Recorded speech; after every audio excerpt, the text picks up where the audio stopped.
अस्सलाम वालेकुम बेटा, आज हम लोग commercial method preparation of sodium metal पढ़ेंगे बाय डाउन्स सेल। आज हमने डाउन सेल के बारे में पढ़ना है। डाउन्स सेल, ठीक है जी। ये बेटा कमर्शियल मेथड है preparation of sodium metal. Sodium metal का कमर्शियल मेथड ऑफ प्रिपरेशन है। वैसे 1885 में 1885 में बेटा डाउन एक साइंटिस्ट है, अमेरिकन साइंटिस्ट है, जिसने ये मुतारफ़ करवाया था। ये फॉर मैग्नीशियम था, मैग्नीशियम क्लोराइड से कि इलेक्ट्रोलिसिस से, ठीक है जी, electrolysis of sodium magnesium chloride से मैग्नीशियम मेटल को हासिल किया जाता था, पिघले हुए मैग्नीशियम क्लोराइड से। लेकिन यहाँ पे हम इसको प्रिपरेशन ऑफ सोडियम के लिए डिस्कस कर रहे हैं। तकरीबन मिलती जुलती बातें हैं। मिसाल के तौर पे ये कि सोडियम क्लोराइड जो है ये बेटा इस्तेमाल किया जाता है मोल्टन स्टेट में, फ्यूज्ड सोडियम क्लोराइड होता है। और सोडियम क्लोराइड का अगर बेटा मेल्टिंग पॉइंट देखें तो इसका मेल्टिंग पॉइंट होता है 801 डिग्री सेंटीग्रेड। तो हम इसमें mixture of sodium chloride and calcium chloride इस्तेमाल करते हैं, और इसकी जो रेशियो है वो 40-60 की है। तकरीबन 60% कैल्शियम क्लोराइड होता है और 40% सोडियम क्लोराइड होता है। इस मिक्सचर का फ़ायदा ये होता है बेटा कि मिक्सचर की वजह से मेल्टिंग पॉइंट डिक्रीज़ होकर 600 डिग्री पे आ जाता है। तो फ्यूल इकॉनमी हम इसे बोलते हैं, फ्यूल इकॉनमी होगी। तो 600 डिग्री सेंटीग्रेड पर ये ऑपरेट करेगा, 600 डिग्री सेंटीग्रेड पर ये काम कर रहा होता है। तो इसे फ्यूल इकॉनमी एक एडवांटेज भी है डाउन सेल का। उसके बाद जो हमारे पास इसकी दूसरी इम्पॉर्टेंट बात है बेटा, ये इसकी कंस्ट्रक्शन में ये कि ये स्टील का बना हुआ होता है, लेकिन इसकी इनर लाइनिंग जो होती है वो फायर ब्रिक्स की होती हैं। फायर ब्रिक्स जो होती हैं, ठीक है ना जी। ये इनर लाइनिंग जो होती है, इसकी inner lining is made up of fire bricks. Inner lining जो होगी वो फायर ब्रिक्स की बनी हुई होती है ताकि वो इस हाई टेम्परेचर को विथस्टैंड कर सके। और दूसरी बात ये कि सोडियम खुद एक रिएक्टिव मेटल है, तो इस चीज़ को भी बचाना है कि सोडियम रिएक्ट ना करे मटेरियल ऑफ सेल के साथ, ठीक है। अब सेल के बारे में आप लोगों ने इलेक्ट्रोकेमिस्ट्री में ये बात पढ़ी है। थोड़ी सी बात दोबारा बता दूं कि बेटा जिस अपरेटस में इलेक्ट्रोलिसिस करवाई जाती है वो इलेक्ट्रोलिटिक सेल होता है, और ये एक रिडॉक्स रिएक्शन है। जिस अपरेटस में भी इलेक्ट्रोलिसिस हो रही होगी, ठीक है ना जी, वो सेल कहलाएगा और वो इलेक्ट्रोलिटिक सेल कहलाता है। और दूसरा सेल वो होता है जिसमें रिडॉक्स रिएक्शन से बिजली पैदा होती है, उसे गैल्वानिक सेल कहते हैं। घड़ियों का सेल जो है, यूपीएस के साथ जो बैटरी अटैच होती है, कारों में जो बैटरीज़ हैं, ठीक है ना, जो करंट बना रही होती है, उनके अंदर एक रिडॉक्स रिएक्शन हो रहा होता है, उस रिएक्शन से बिजली बन रही होती है, उस अपरेटस को भी सेल कहा जाता है। तो ओवरऑल रिडॉक्स रिएक्शन जिन अप्रेटिसेस में होते हैं उन अप्रेटिसेस को सेल कहा जाता है। जिन अप्रेटिसेस में रिडॉक्स रिएक्शन से बिजली बनती है वो गैल्वानिक सेल या वोल्टेक सेल होते हैं, और जिन में बिजली की वजह से रिडॉक्स रिएक्शन होते हैं वो इलेक्ट्रोलिटिक सेल होते हैं। तो in fact down cell is an electrolytic cell. ये एक इलेक्ट्रोलिटिक सेल है। इलेक्ट्रोलिटिक सेल में जो केमिकल रिएक्शन हो रहा होगा वो नॉन स्पॉन्टेनियस रिडॉक्स रिएक्शन हो रहा होता है। रिडॉक्स रिएक्शन हो रहा होता है कौन सा? नॉन स्पॉन्टेनियस, जो खुद नहीं हो सकता, बिजली उसे करवाती है। एक नॉन स्पॉन्टेनियस रिडॉक्स रिएक्शन हो रहा होता है। तो down cell is in fact an electrolytic cell, ठीक है। और ये डाउन इसका नाम साइंटिस्ट के नेम पे, ठीक है ना जी, जिसने इस अपरेटस को डिज़ाइन किया था। अब बेटा इस अपरेटस में 2 इलेक्ट्रोड्स होंगे,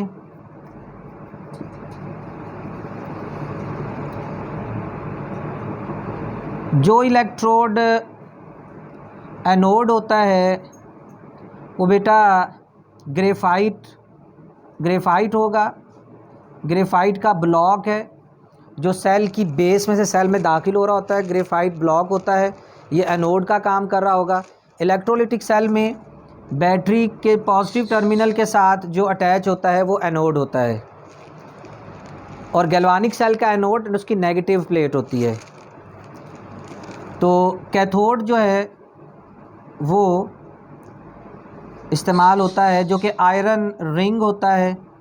ठीक होगी बात। यहाँ पे आयरन प्लेट्स कहा जा सकता है, लेकिन दरमियान में ग्रेफाइट रॉड होता है और उसके गिर्द आयरन की स्टील की बेटा ये रिंग होता है जो कैथोड का काम कर रहा होता है, और इसके दरमियान में जाली लगी होती है जो सेपरेशन का काम करती है। अभी इसका ऑपरेटर्स बनाते हैं, यहाँ से आपको समझ आ जाएगी। ये मेन कंस्ट्रक्शन है डाउन सेल की, कि डाउन सेल में अगर इलेक्ट्रोलाइट की बात की जाए तो इलेक्ट्रोलाइट मोल्टन सोडियम क्लोराइड होता है, और in fact mixture of sodium chloride calcium chloride होता है।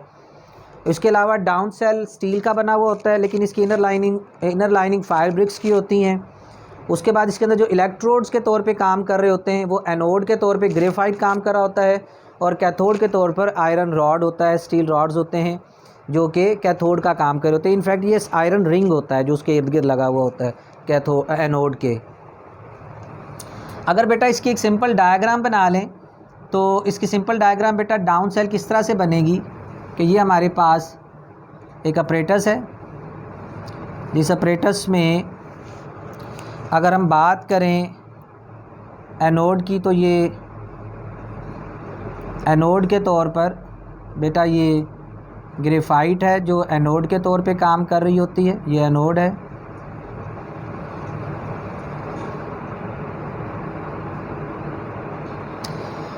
ये एनोड के तौर पे काम कर रहा है ग्रेफाइट।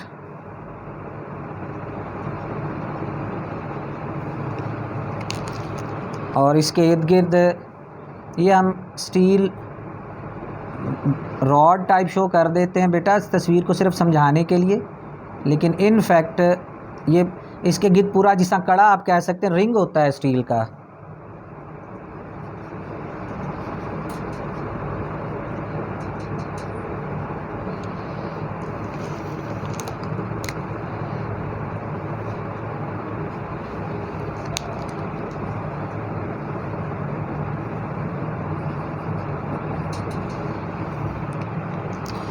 दरमियान में ये इसको अलहदा रखने के लिए ये जाली सी होती है बेटा जो इसको अलहदा रखती है।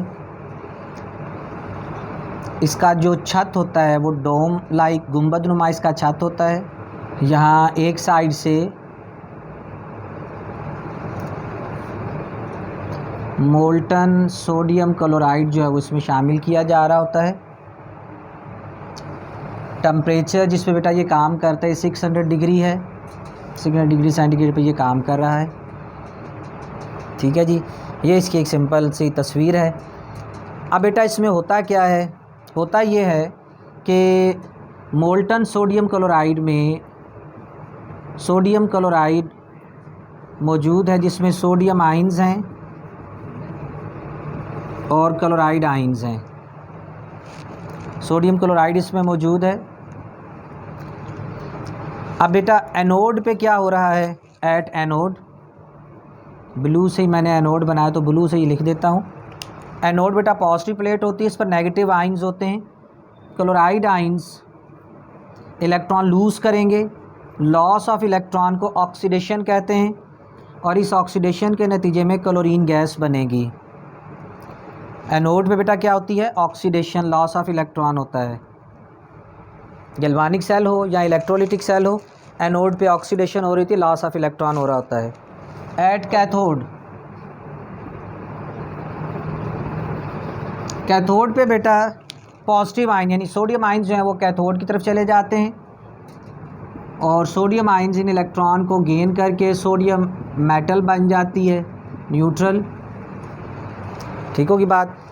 ये जो जाली लगी होती है बेटा यहाँ पे दरमियान में जो सेपरेशन के तौर पे जाली लगाई जाती है, इस जाली का मकसद ये होता है, मेटेलिक एमल्शन बोलते हैं या मेटेलिक फॉगिंग बोलते हैं, वो नहीं होती जो कि बेटा बाद में प्योरीफाई नहीं हो सकती। सोडियम जब यहाँ पे मेटल फॉर्म में बन जाएगी तो यहाँ स्पेशल एक आउटलेट से ये यहाँ से अलहदा हासिल की जा रही होती है सोडियम मेटल, यहाँ से इधर से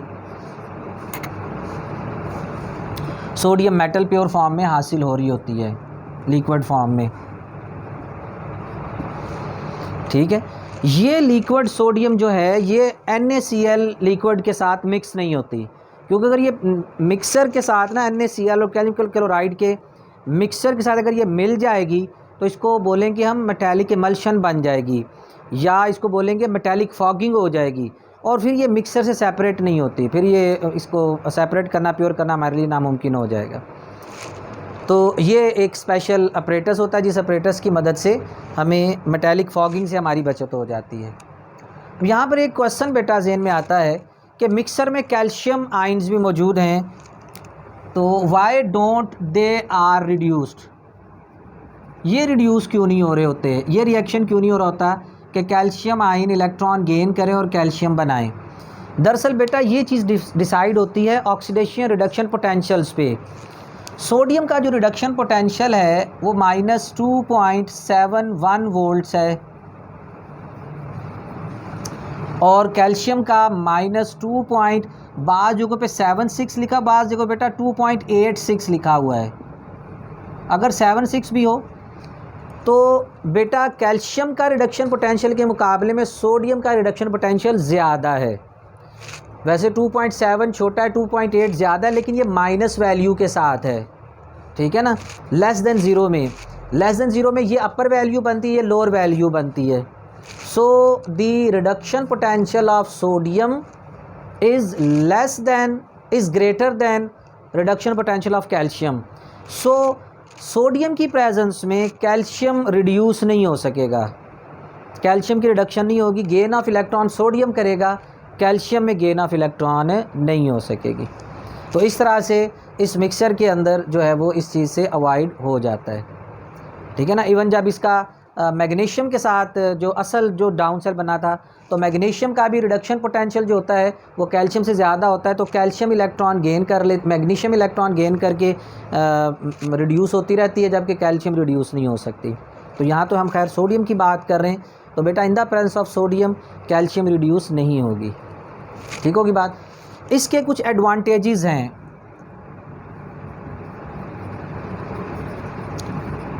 एडवांटेजेस बेटा क्या हैं? एक तो बेटा रिलेटिवली लो टेम्परेचर पर ऑपरेट कर रहा होता है, at relatively low temperature, fuel economy होती है, फ्यूल की बचत होती है। ठीक होगी बात। 99.9% प्योर मेटल हासिल होती है, सोडियम मेटल हो, हम सोडियम की बात कर रहे हैं तो 99.9% प्योर सोडियम हासिल होगी। No metallic fogging, metallic fogging नहीं होगी। ठीक होगी बात। उसके अलावा बेटा ये है कि जो है वो मटेरियल ऑफ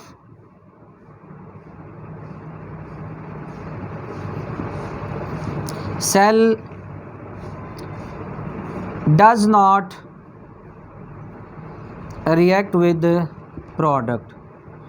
सोडियम मेटल बड़ी रिएक्टिव मेटल है, लेकिन जो सेल है इसका जो लाइनिंग है या सेल की जो मटेरियल है उसके साथ इसका रिएक्शन नहीं होगा।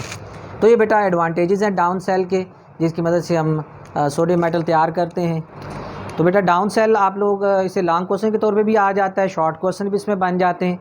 पेपर में अगर लॉन्ग क्वेश्चन है तो आप पहले तो उसकी कंस्ट्रक्शन बताएं कि इसकी कंस्ट्रक्शन क्या क्या है, इस सेल में चीज़ें कौन कौन, और ये इलेक्ट्रोलिटिक सेल होता है, इसकी डायग्राम, ये रिएक्शन, इसके दो रिएक्शन है, सिर्फ एक एनोड पे हो रहा है, एक कैथोड पे हो रहा है।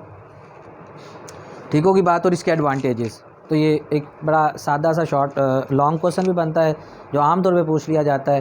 तो बेटा इसको पढ़ें, याद करें। अस्सलाम वालेकुम व रहमतुल्लाहि ताला व बरकातहू।